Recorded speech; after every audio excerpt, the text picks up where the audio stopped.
doença é essa que tem há tanto tempo? E que pena que a gente está no topo do ranking, né?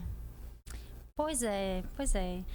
Vamos primeiro só relembrar um pouquinho, né, desse contexto que você falou, que ela é uma doença milenar. Realmente era uma doença que era principalmente assim dada pelo que as pessoas cometiam pecado. Era muito nesse sentido, né?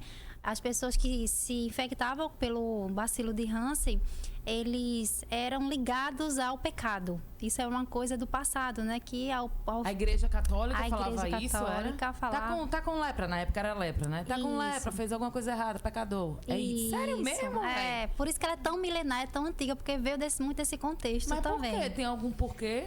Então, porque naquela época, né, todas as doenças, elas eram a maioria das doenças, elas eram associadas ao pecado, porque não se tinha ainda descoberto do microscópio, a descoberta dos micro-organismos, que era um vírus, que era uma bactéria. Hoje a gente sabe. No começo, lepra matava antes? A pessoa ficava muito deformado, mas não via a óbito, por exemplo, né? Uma doença que não leva... Ela é crônica, mas ela não leva a um óbito, assim, diferente de outras doenças.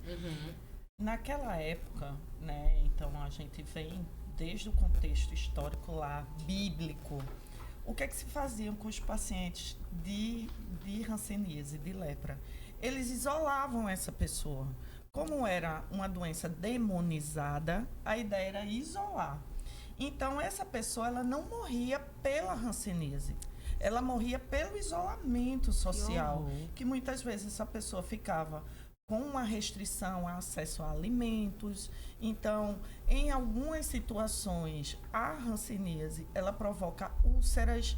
Então, essas úlceras, por não ter cuidado, elas podem infectar e aí as pessoas morriam por sepsis da infecção daquela úlcera. Ou seja, falta de limpeza. Falta de limpeza, porque elas sozinhas. E muitas vezes, como você perde a sensibilidade, em alguns momentos você tem dificuldade de manipulação, porque na verdade a hanseníase ela não mata, ela causa muitas incapacidades. Então, como essas pessoas ficavam muito isoladas, então elas não tinham acesso aos cuidados de outro, a uma rede de apoio.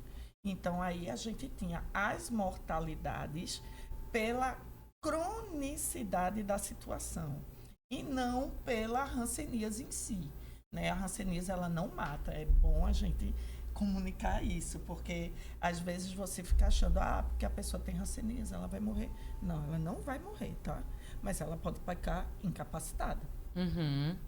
Perfeito, Thaís. Muito bem lembrado, né? Esse contexto que os pacientes na época viviam, né? Isso é muito impactante. Hoje, trazendo só um pouquinho do contexto da gente hoje, a gente não tem mais esse isolamento, assim, mas ainda existe um estigma muito grande em relação ao que aconteceu no passado, né? Hoje também a gente tem alguns preconceitos, principalmente por causa das deformidades que a doença pode causar. Mas é muito interessante a gente relembrar esse contexto e tentar quebrar o que se tinha no passado, né? Hoje a gente está vivendo em um mundo contemporâneo e a gente quer melhorias, né? A gente teve grandes avanços, a gente vai falar aqui no decorrer dos avanços para medicação, para tratamento, para várias coisas, né? Para reconhecimento, para diagnóstico, existem testes novos também, então isso está muito evoluído graças a essa luta que a gente vem tendo de profissionais da enfermagem, né? Que a gente vem lutando sempre para o reconhecimento mesmo, e não ser uma doença negligenciada como a gente tem hoje, né?